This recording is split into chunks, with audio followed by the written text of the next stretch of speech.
Втора недела поред дел од основците и средношколците во кочанските училишта губат часови. Отина 50 наставници не им е продолжен договорот за работа.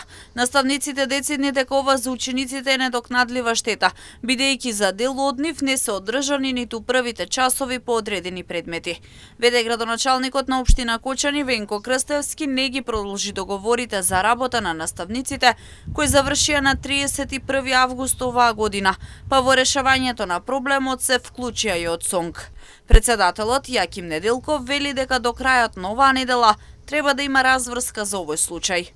Се работи за 50 наставници, тоа значи 50 паралелки остануваат без наставник и еве веќе втора недела губат учениците часови.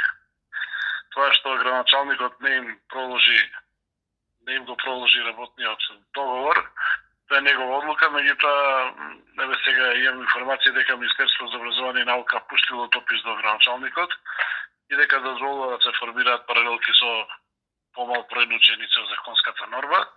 Така да сметам дека до крајот на неделата треба да има разврска.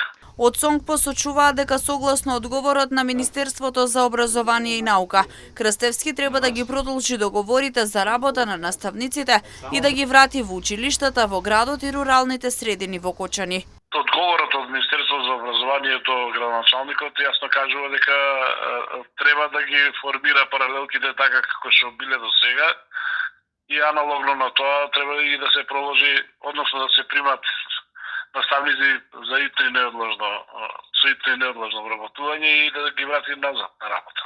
Инаку од СОНК посочуваат дека кочанскиот случај е единствен во државата, каде на наставниците не им се потпишува согласност за нови договори со училиштата.